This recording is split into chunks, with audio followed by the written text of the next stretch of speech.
देख रहे हैं विशेष। आपके साथ मैं हूं पूजा कविया गुमा। उमेशपाल प्रकरण से जुड़े अपराधियों की एनकाउंटर डेथ ने एक बार फिर से मुठभेड़ों पर सवाल खड़े कर दिए।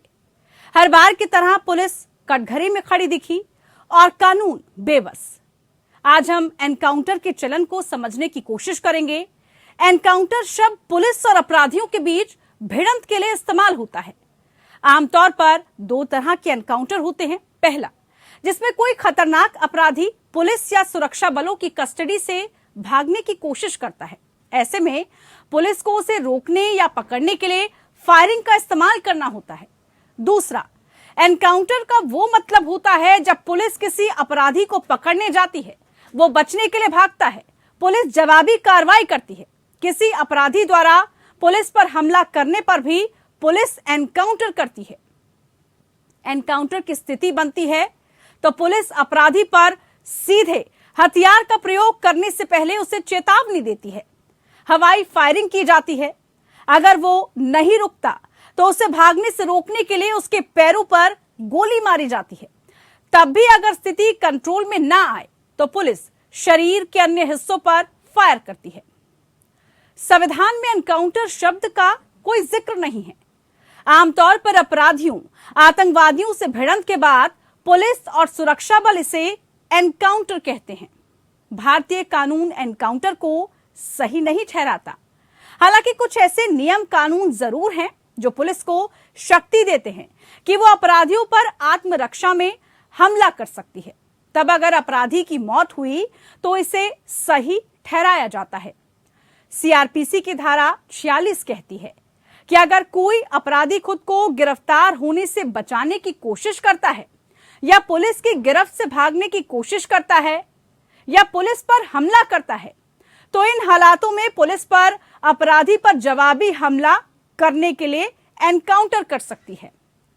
एनकाउंटर के दौरान हुई हत्याओं को एक्स्ट्रा जुडिशियल किलिंग भी कहा जाता है। कोर्ट भी निर्देश देता है कि संविधान के अनुच्छेद 141 के तहत किसी भी तरह के एनकाउंटर में इन तमाम नियमों का पालन होना जरूरी है। अनुच्छेद 141 भारत के सुप्रीम कोर्ट को कोई नियम या कानून बनाने की ताकत देता है। राष्ट्रीय मानवाधिकार आयोग की 2018-19 की वार्षिक रिपोर्ट के मुताबिक उस साल पुलिस मुठभेड़ों के कारण 164 मौतें हुई, जिसमें यूपी सबसे आगे रही। बुनियादी सवाल यह है कि आखिर क्यों पुलिस को एनकाउंटर करना पड़ता है? तंत्र में क्या कमियां हैं और कानून न्यायपालिका के हाथ इस मामले में कितने बंधे हैं? आज के विशेष में एनकाउंटर में हम इन जैसे तमाम सवालों का जवाब ढूंढेंगे।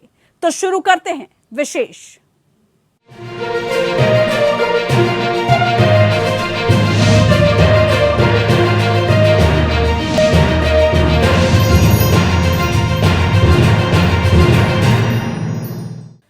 वो रसूखदार डॉन अतीक अहमद का बेटा था।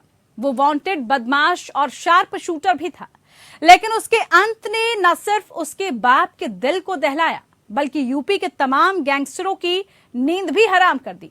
जी हां, हम बात कर रहे हैं अतीक के बेटे असद अहमद की। जब झांसी में दिन दहाड़े पुलिस के साथ शूटआउट में असद मारा गया तो उसकी मौत को यूपी के दूसरे हिस्ट्री शीटरों ने अपने लिए चेतावनी माना। बीच दोपहर में पूरी फिल्म स्टाइल में असद और उसका साथी गुलाम मोहम्मद पुलिस की गोलियों से भून डाला गया। देखिए कैसे ये सब कुछ हुआ। अतीक के गुर्गों का सफाया, वांटेड माफिया का मुठभेड़, असद और गुलाम मोहम्मद ढेर। झांसी में 30 मिनट में खेल खत्म। झांसी की वो दोपहर उत्तर प्रदेश के गैंगस्टरों के लिए हमेशा खौफनाक दुस्वप्न रहेगा। गोलियों की बौछार में जिस तरह असद और गुलाम मोहम्मद का खेल खत्म हुआ, वो अच्छे माफिया डॉन की नींद खराब करने के लिए काफी है। जगह झांसी, समय दोपहर 12:30। यही वो जगह है जहां गैंगस्टर अतीक अहमद के बेटे असद और शूटर गुलाम मोहम्मद का काम तमाम हुआ था। उत्तर प्रदेश पुलिस ने दोनों को मुठभेड़ के दौरान खत्म कर दिया। दोनों उमेशपाल मर्डर केस में वांटेड थे। दोनों पर 5-5 लाख रुपए का इनाम था। पुलिस के मुताबिक इनके पास विदेशी हथियार भी मिले। एनकाउंटर झांसी में पारीछा डैम के पास एसटीएफ ने किया। 24 फरवरी को उमेश पाल के मर्डर के बाद से ही असद और गुलाम मोहम्मद फरार थे। एसटीएफ 48 दिन से लगातार इन्हें ट्रेस कर रही थी और फिर झांसी में इनकी लोकेशन मिलने पर पूरी प्लानिंग से मार गिराया गया। एनकाउंटर को डिप्टी एसपी नवेंदु और डिप्टी एसपी विमल ने लीड किया। 24 घंटे पहले शुरू मुठभेड़ का काउंटडाउन। रडार पर असद गुलाम। कहानी गुरुवार तारीख 13 अप्रैल दोपहर 11:30 बजे से 1 बजे के बीच की है, लेकिन असद और गुलाम के काउंटडाउन की उल्टी गिनती ठीक 24 घंटे पहले शुरू हो चुकी थी। पुलिस को दोनों बदमाशों की लोकेशन मिली, फिर एसटीएफ की टीम चौकन्ना थी। पता चल चुका था कि उमेश पाल मर्डर केस के शूटर झांसी में पारीछा डैम के पास है। ठीक एक दिन पहले यानी बुधवार 12 अप्रैल को एसटीएफ की टीम झांसी पहुंच गई। अतीक के गुर्गे का सफाया, वांटेड माफिया का मुठभेड़, असद और गुलाम मोहम्मद ढेर। झांसी में 30 मिनट में खेल खत्म। शूटर असद और गुलाम ने पुलिस टीम को देखते ही बाइक से भागने की कोशिश की। एसटीएफ के पीछा करने पर विदेशी अत्याधुनिक हथियारों से फायरिंग कर दी। जवाबी फायरिंग में उनकी बाइक गिर गई, जिस पर दोनों ने भागते हुए पुलिस को निशाना बनाया। पुलिस ने भी जवाबी फायर किया। करीब 30 मिनट तक चली इस मुठभेड़ में 49 राउंड फायरिंग हुई। किस तरह से इस पूरे गैंग ने कार्रवाई की थी, ऐसे व्यक्ति को जो उनके खिलाफ गवाह था और उसको पुलिस की सिक्योरिटी प्राप्त थी, 2 गनर्स थे, उसको तथा उसके दोनों गनर्स को मार दिया था। ऐसे व्यक्ति को पकड़ना बहुत आसान नहीं था। ट्रैक डाउन करके इनके साथ जो एनकाउंटर हुआ उसमें ये दोनों मारे गए। उधर एसटीएफ की कार्रवाई के दौरान अतीक की प्रयागराज कोर्ट में पेशी चल रही थी। बेटे के एनकाउंटर की खबर सुनकर वो रोने लगा। अब आइए देखते हैं अतीक प्रकरण में मुठभेड़ों की क्रोनोलॉजी। इससे साफ है कि मुठभेड़ सुनियोजित थी। मुठभेड़ों की क्रोनोलॉजी। 24 फरवरी उमेश पाल की हत्या कर दी गई थी। अतीक के कथित 7 शूटरों ने हत्या को अंजाम दिया। गोलीबारी और बमबारी में 2 पुलिसकर्मी भी मारे गए। 25 फरवरी उमेश पाल की पत्नी ने एफआईआर दर्ज कराई। एफआईआर में 7 शूटरों के अलावा अतीक, शाइस्ता, अशरफ के भी नाम। 27 फरवरी एनकाउंटर में अरबाज मारा गया। 6 मार्च उमेश पाल को गोली मारने वाले पहले शूटर की मुठभेड़ में मौत। 13 अप्रैल झांसी में हुई मुठभेड़ में असद और नौकर मारे गए। 15 अप्रैल अतीक और अशरफ की हत्या पुलिस हिरासत में हुई। बसपा के पूर्व विधायक राजूपाल हत्याकांड के मुख्य गवाह उमेश पाल और अतीक अहमद के बीच दुश्मनी करीब 17 साल पुरानी है। गवाह पर दबाव और फिर हत्या का केस काफी समय से ठंडे बस्ते में था, लेकिन जब केस दोबारा सक्रिय हुआ तब शामत अतीक और उसके बेटे, भाई और करीबियों और गुर्गों पर आई। Bureau report, APN news.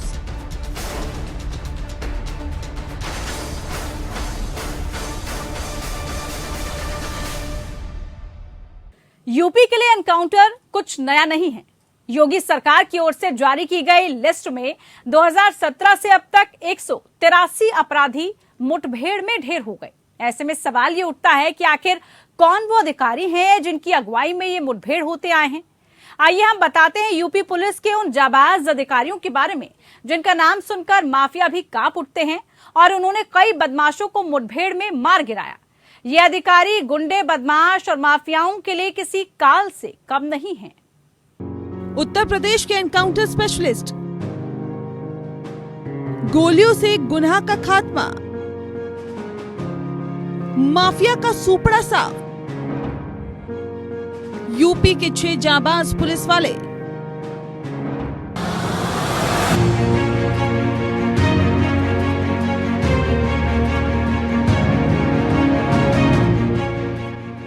Amitabh यश वर्तमान में यूपी पुलिस एसटीएफ के एडीजी हैं। उनकी अगुवाई में यूपी पुलिस अब तक 150 से ज्यादा बदमाशों का खात्मा कर चुकी है। बिकरू कांड के मास्टरमाइंड विकास दुबे का एनकाउंटर तो कार पलटने के नाम से सूबे के बदमाशों में खौफ का पहला नाम बन चुका है।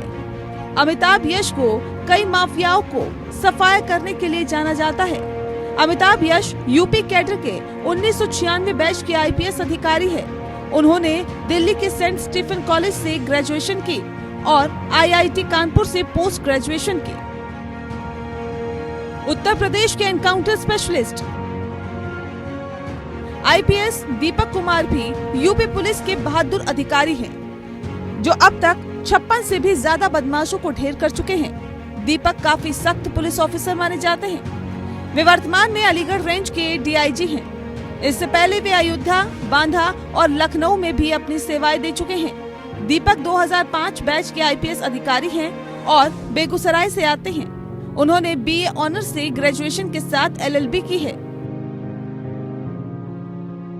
उत्तर प्रदेश के एनकाउंटर स्पेशलिस्ट अनंत देव तिवारी यूपी कैडर के 2006 बैच के आईपीएस अधिकारी है। अनंत 150 से ज्यादा अपराधियों को ढेर करने वाली टीम में शामिल रह चुके हैं। कुख्यात ददुआ और ठोकिया को मार गिराने में भी अहम भूमिका बताई जाती है। अनंत का पीसीएस में सिलेक्शन 1987 में हुआ था। 2006 में वे स्टेट कैडर से पदोन्नत होकर आईपीएस अधिकारी बने थे। उत्तर प्रदेश के एनकाउंटर स्पेशलिस्ट यूपी के ADG law and order Prashant Kumar भी बेहद सख्त पुलिस ऑफिसर माने जाते हैं। इनकी अगुवाई में ही यूपी पुलिस ने हाल ही में कई माफियाओं को ढेर किया। प्रशांत मूल रूप से बिहार से हैं। साल 1990 से लेकर अब तक 300 से ज्यादा खूनी मुठभेड़ इनके नाम दर्ज है। मीडिया रिपोर्ट्स के मुताबिक इन 300 से भी ज्यादा मुठभेड़ में 175 के करीब अपराधी ढेर कर दिए गए, जबकि 2000 से ज्यादा अपराधी सलाखों में पहुंचा दिए गए। उन्हें वीरता के लिए 3 बार पुलिस पदक से भी नवाजा जा चुका है। उत्तर प्रदेश के एनकाउंटर स्पेशलिस्ट नवनीत सिकेरा भी यूपी के लोकप्रिय आईपीएस अधिकारी माने जाते हैं। वे अब तक 60 से ज्यादा बदमाशों को खत्म करने में अपनी भूमिका निभा चुके हैं। नवनीत ने हिंदी मीडियम स्कूल से पढ़ाई की, वहीं आईआईटी दिल्ली से उन्होंने बीटेक किया। उन्हें यूपीएससी में टॉप रैंक मिली थी, लेकिन उन्होंने आईएएस छोड़कर आईपीएस बनने का फैसला लिया। वे लखनऊ पुलिस में पुलिस हेडक्वार्टर में आईजी पद पर तैनात हैं। आईपीएस नवनीत सिकेरा ने पहली महिला हेल्पलाइन 1090 प्रोजेक्ट तैयार किया। इसे यूपी सरकार ने पूरे प्रदेश में लागू किया। सिकेरा की बनाई ये हेल्पलाइन हर साल कई लाख महिलाओं और युवतियों को शोधों और शरारती तत्वों से राहत दिलवाने का काम कर रही है। उत्तर प्रदेश के एनकाउंटर स्पेशलिस्ट यूपी के ADG law and order Daljeet Chaudhary को 10 आतंक खत्म करने के लिए जाना जाता है।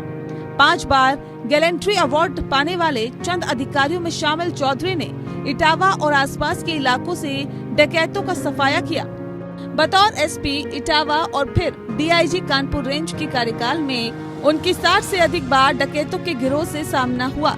इनमें बड़ी संख्या में डकैत मारे गए। इसके अलावा काफी संख्या में डकैतों ने सरेंडर भी किया।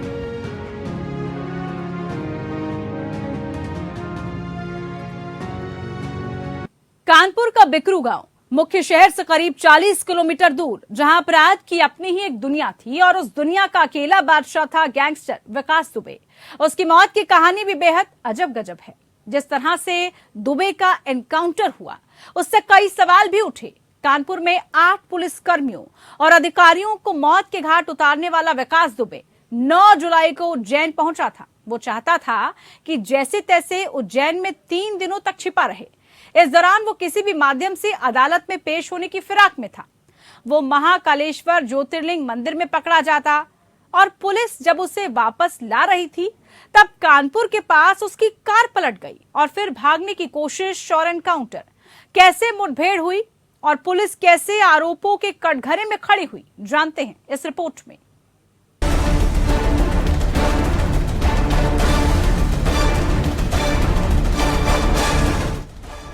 बिकरू गांव की खूनी गाथा। मैं विकास दुबे हूँ, कानपुर वाला।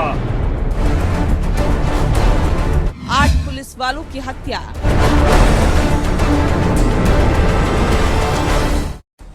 विकास दुबे की गाड़ी पलटी।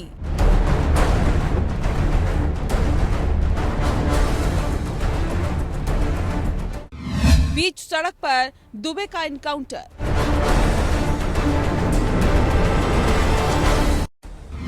शहादत का बदला या एनकाउंटर।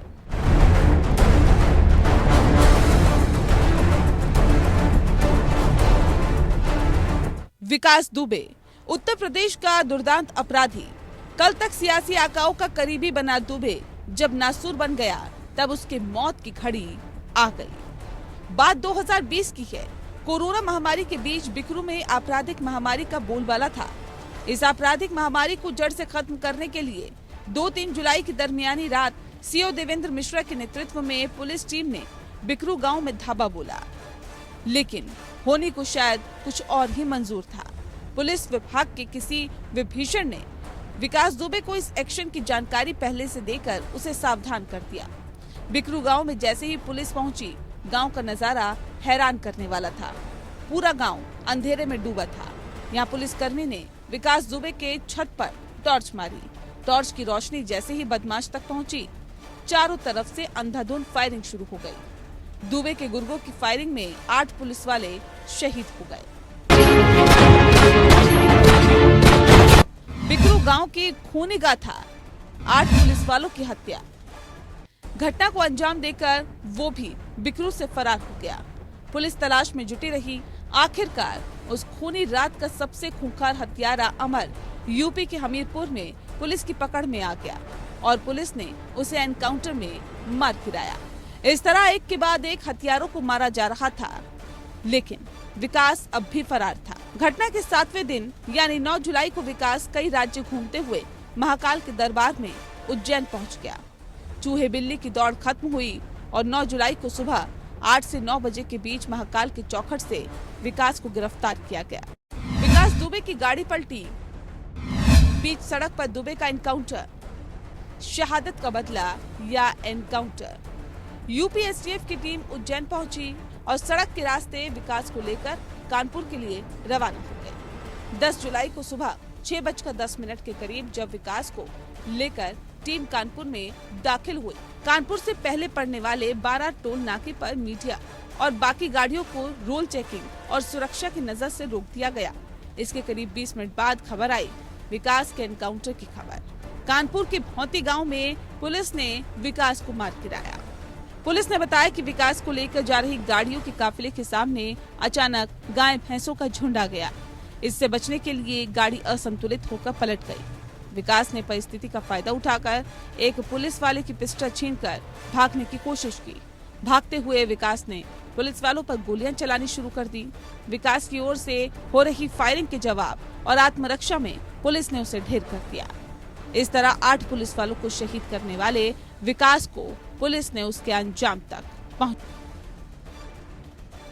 दिया। Bureau report. सवाल ये उठता है कि आखिर एनकाउंटर का ट्रेंड शुरू कैसे हुआ, कैसे फर्जी मुठभेड़ पुलिस का अवैध हथियार बना और कैसे पुलिस ने फेक एनकाउंटर को गैंगस्टर्स और आतंकियों के खात्मे के लिए इस्तेमाल किया। इसे समझने के लिए हमें इतिहास के पन्ने पलटने पड़ेंगे और इस खूनी चलन की पृष्ठभूमि समझनी होगी। मुठभेड़ों की शुरुआत पंजाब के उग्रवाद और अलगाववाद काल में शुरू हुई, जहां पर पुलिस ने सुपर कॉप कहलाने वाले डीजीपी केपीएस गिल ने आतंकवाद खत्म करने के लिए कई ऑपरेशन चलाए और इस दौरान पुलिस ने एनकाउंटर में खूंखार बदमाशों का खात्मा किया।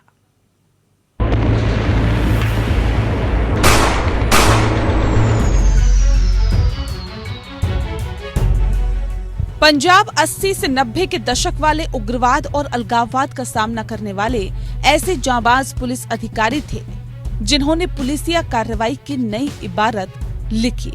ये अलग बात है कि उनका मानना था कि लोहे को लोहा ही काटता है और इसीलिए गिल ने पुलिस मुठभेड़ों को अपना हथियार बनाया और उग्रवाद का सफाया किया।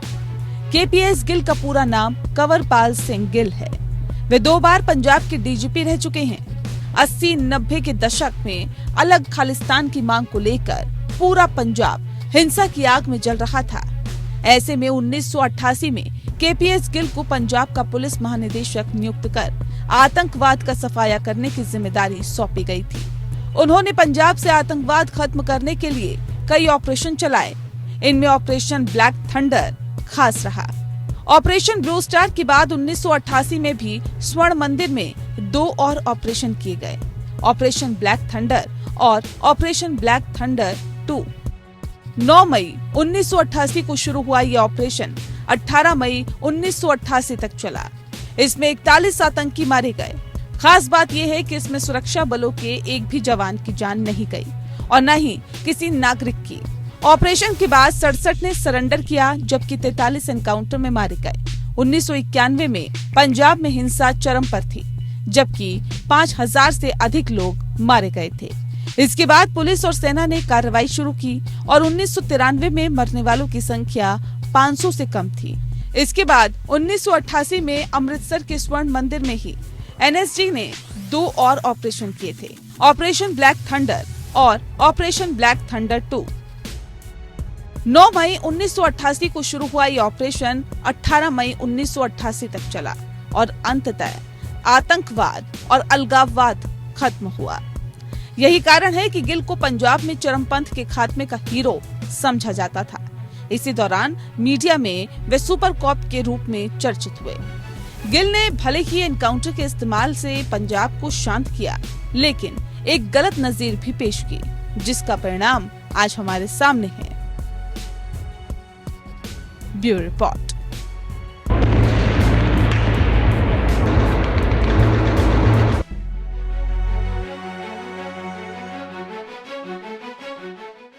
कुछ और चर्चित मुठभेड़ों पर नजर डालते हैं। ऐसी ही एक घटना थी हैदराबाद का फर्जी मुठभेड़। दरअसल नवंबर 2019 में हुए एक वेटरनरी डॉक्टर की गैंगरेप और हत्या के मामले में पुलिस ने 4 अभियुक्तों को गिरफ्तार किया था। पुलिस ने इन चारों अभियुक्तों को एक संदिग्ध एनकाउंटर में मार गिराया था। नोट करने वाली बात यह है कि 4 अभियुक्तों के पुलिस एनकाउंटर को सुप्रीम कोर्ट के गठित आयोग ने फर्जी करार दिया था। इस बहुचर्चित मामले के बारे में आयोग की रिपोर्ट ने हैदराबाद पुलिस पर कई गंभीर सवाल खड़े कर दिए। हैदराबाद एनकाउंटर, पुलिस का बदलापुर। महिला वेटरनरी डॉक्टर की खौफनाक मौत। अपराधियों का डरावना हश्र। हैदराबाद एनकाउंटर, फर्जी करार।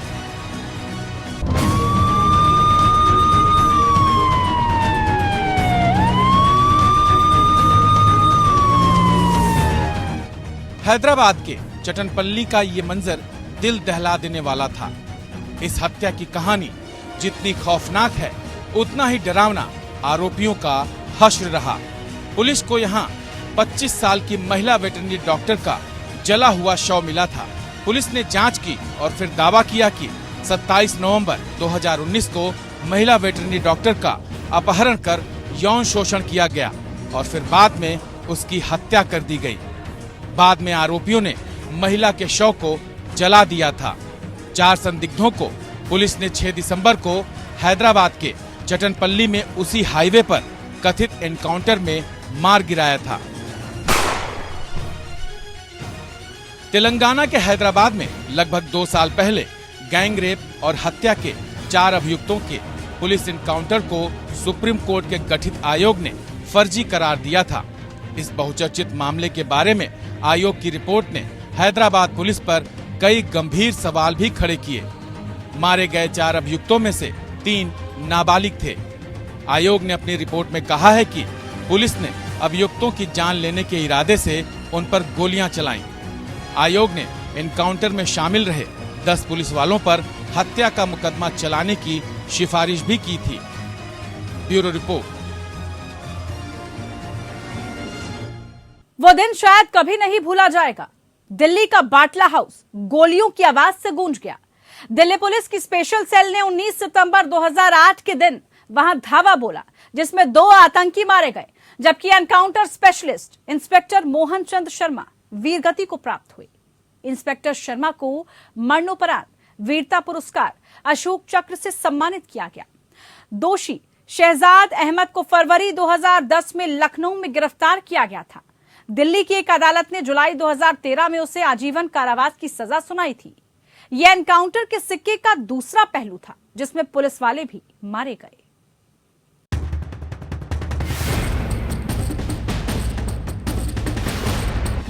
सितंबर 2008 दिल्ली का जामिया नगर इलाका, बाटला हाउस में मुठभेड़, इंडियन मुजाहिदीन के 5 आतंकियों का एनकाउंटर। यही है दिल्ली का बाटला हाउस, जहां 10 सितंबर को खून की होली खेली गई।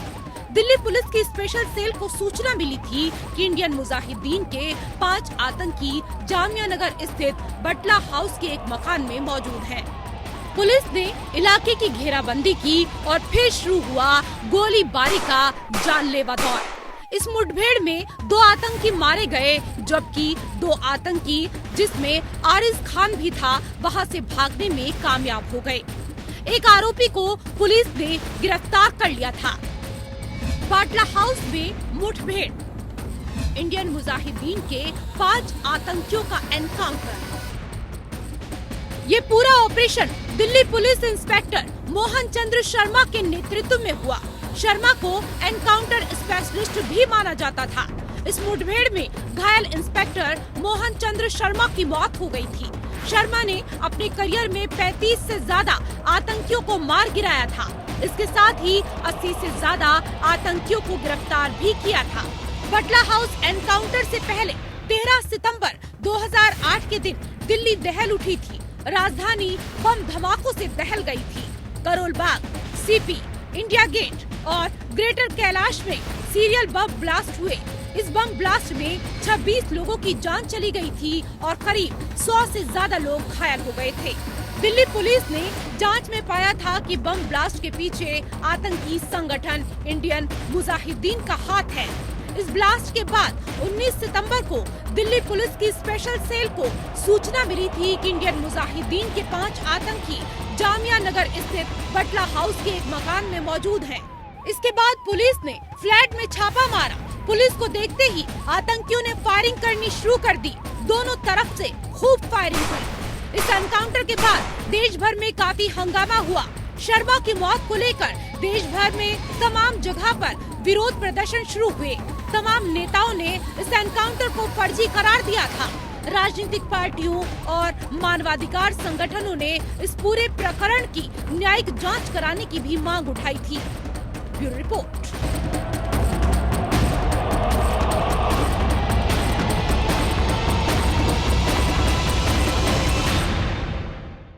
अब हम बात करते हैं एनकाउंटर स्पेशलिस्ट की। एनकाउंटर स्पेशलिस्ट मीडिया का गढ़ा हुआ शब्द है। यह ऐसे पुलिस वाले के लिए इस्तेमाल होता है जो कि मुठभेड़ करने में माहिर हो। ऐसा ही एक एनकाउंटर स्पेशलिस्ट है प्रदीप शर्मा।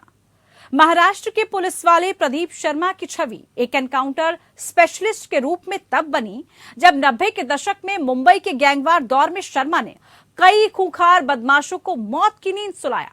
आधिकारिक आंकड़ों के मुताबिक प्रदीप शर्मा ने 104 एनकाउंटर किए हैं।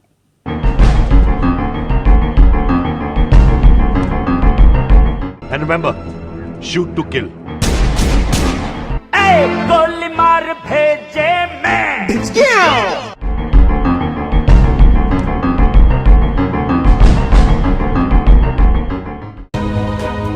Encounter specialist Pradeep Sharma, underworld को दहलाने वाला एनकाउंटर स्पेशलिस्ट प्रदीप शर्मा के हिट लिस्ट में दाऊद, छोटा राजन। 104 एनकाउंटर प्रदीप शर्मा के नाम।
And remember, shoot to kill. गोली मार भेजे मैं। जिसके नाम से छोटे मोटे अपराधी नहीं बल्कि पूरा अंडरवर्ल्ड भी घबराता था, वो नाम था दया नायक। मुंबई के सुपर कॉप दया नायक को शायद ही कोई हो जो ना पहचानता हो। एक दो नहीं बल्कि 85 से भी ज्यादा एनकाउंटर दया नायक के नाम है। दाऊद इब्राहिम, छोटा राजन, छोटा शकील, एक जमाने में हर किसी की नींद इस सुपर कॉप से उड़ा दी थी। एक के बाद एक अंडरवर्ल्ड के गुर्गों का मुंबई से सफाया करके इंस्पेक्टर दया नायक ने अपनी अलग पहचान बनाई।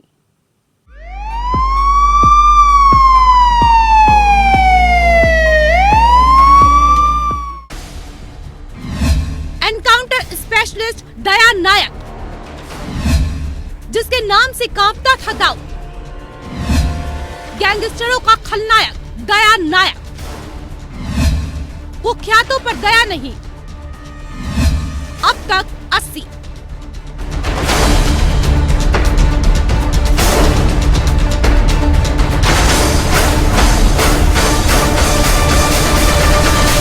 जब एनकाउंटर स्पेशलिस्ट दया नायक की पिस्तौल बोलती थी तब गैंगस्टरों की आती थी शामत।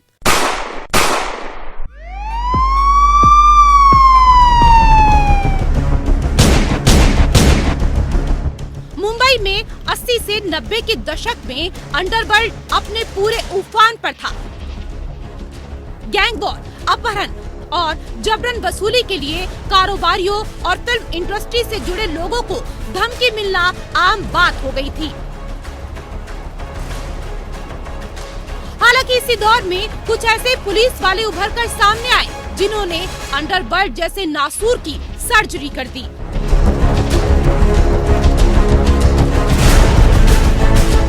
इन्हीं में से एक रहे दया नायक, एनकाउंटर के स्पेशलिस्ट।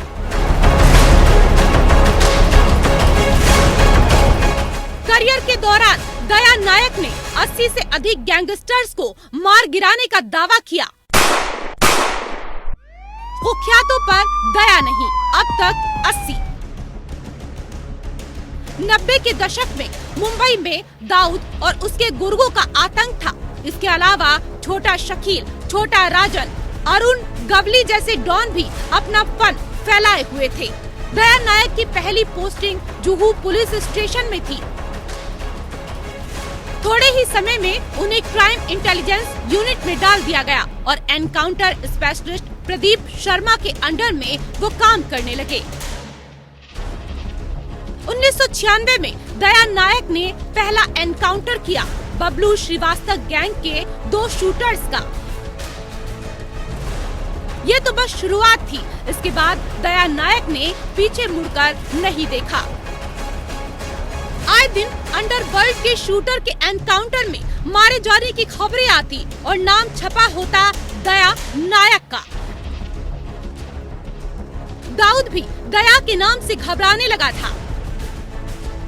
मुंबई से अंडरवर्ल्ड का सफाया करने में दया नायक की बेहद अहम भूमिका मानी जाती है। एनकाउंटर स्पेशलिस्ट दया नायक, जिसके नाम से कांपता था दाऊद। गैंगस्टरों का खलनायक दया नायक। एटीएस ने आरोपी असिस्टेंट इंस्पेक्टर सचिन बाजे समेत कई लोगों के खिलाफ सबूत इकट्ठा किए थे। दया नायक पर इन सबूतों के साथ छेड़छाड़ करने का आरोप लगा था।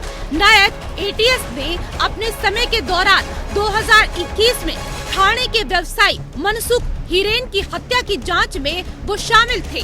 दया नायक का महाराष्ट्र के आतंकवाद निरोधक दस्ते एटीएस से मुंबई पुलिस में स्थानांतरण कर दिया गया।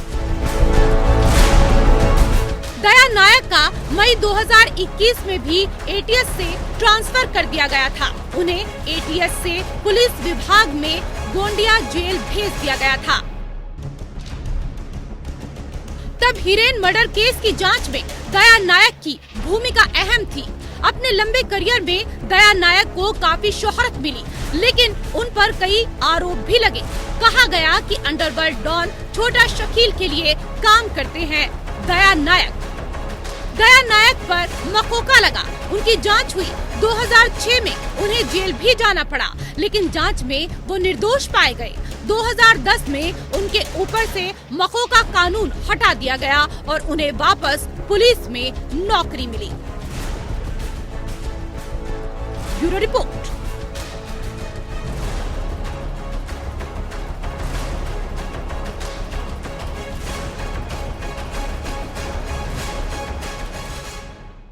सुप्रीम कोर्ट ने 2015 में पुलिस एनकाउंटरों के संबंध में दिशा निर्देश जारी करते हुए हर एनकाउंटर की जांच जरूरी की थी। जांच स्वतंत्र एजेंसी से होती है। इसके खत्म होने तक शामिल पुलिसकर्मियों को प्रमोशन या वीरता पुरस्कार नहीं मिलता।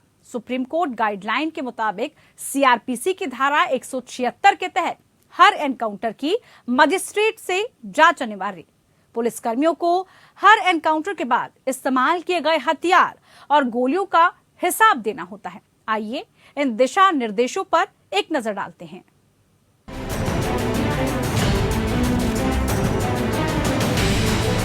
सुप्रीम कोर्ट ने मुठभेड़ मामलों पर दिशा निर्देश जारी किए थे। केरल में 4 माओवादियों को मार गिराए जाने पर सुप्रीम कोर्ट ने 2014 में दिशा निर्देश जारी किए थे।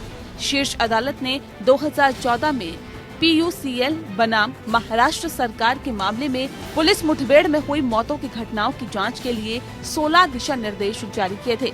सुप्रीम कोर्ट ने कहा था कि इन दिशा निर्देशों का पालन संपूर्ण, प्रभावी और स्वतंत्र जांच के लिए मानक प्रक्रिया के तौर पर किया जाएगा। दिशा निर्देशों में इस बात का जिक्र था कि मुठभेड़ में हुई मौतों के मामले में अनिवार्य रूप से मजिस्ट्रेट जांच कराने की बात की गई है। साथ में बगैर किसी विलंब के पीड़ितों के निकटतम परिजनों को इसकी जानकारी देना शामिल है। मुठभेड़ में तुरंत बाद प्राथमिकी दर्ज की जानी चाहिए। अपराध जांच विभाग या दूसरे पुलिस स्टेशन की पुलिस टीम द्वारा मुठभेड़ की स्वतंत्र जांच की जानी चाहिए। ये जांच मुठभेड़ में शामिल पुलिस टीम के मुखिया से कम एक पद ऊपर के वरिष्ठ अधिकारी की निगरानी में होनी चाहिए। जब तक स्वतंत्र जांच को लेकर गंभीर संदेह न हो, तब तक राष्ट्रीय मानवाधिकार आयोग को इन मामलों में शामिल नहीं किया जाना चाहिए। घटना की पूरी जांच के बाद रिपोर्ट सीआरपीसी की धारा 173 के तहत समक्ष अदालतों के पास भेजी जानी चाहिए। घटना के तुरंत बाद संबंधित अधिकारियों को बिना बारी के पदोन्नति नहीं दी जानी चाहिए। घटना के तुरंत बाद संबंधित अधिकारियों को कोई वीरता पुरस्कार नहीं दिया जाना चाहिए। न्यायालय ने आदेश दिया था कि पुलिस मुठभेड़ में मारे गए और गंभीर रूप से घायलों से जुड़े सभी मामलों में संविधान के अनुच्छेद 141 के प्रावधानों के तहत उपरोक्त मानकों का सख्ती से अनुपालन किया जाना चाहिए। संविधान का अनुच्छेद 141 कहता है कि सुप्रीम कोर्ट द्वारा घोषित प्रत्येक कानून देश की सभी अदालतों के लिए बाध्यकारी होगा। Bureau report. फर्जी एनकाउंटर एक कड़वा सच है। इससे मुंह छिपाया नहीं जा सकता। मुठभेड़ के लिए पूरी सियासी और कानून व्यवस्था जिम्मेवार है। जब अपराधियों को राजनीतिक संरक्षण मिलता है तो वो रावण रूपी हो जाते हैं। न्याय प्रक्रिया धीमी है। अगर कोई अपराधी पकड़ में भी आ जाए तो कानूनी दांवपेच के जरिए वो बरी हो सकता है। पुलिस को नाकामी हाथ लगती है तो वो त्वरित न्याय के लिए मुठभेड़ का इस्तेमाल करती है। पुलिस पर सियासी दबाव भी रहता है। ऐसे में मुठभेड़ होते हैं और मानवाधिकार हनन भी होता है। सुप्रीम कोर्ट और राष्ट्रीय मानवाधिकार आयोग ने इस मामले पर अपने नियम कानून बनाए हुए हैं। तब भी अगर मुठभेड़ होती है तो मामला निश्चय ही गंभीर है। इसमें समाज और प्रशासन तंत्र के हर हिस्से की जिम्मेदारी बनती है। सभी अपनी जिम्मेदारी और नैतिकता को समझेंगे तो मुठभेड़ पर लगाम लगेगी। आज के विशेष में बस इतना ही। आप देखते रहिए APN न्यूज। मुझे दीजिए इजाजत। नमस्कार।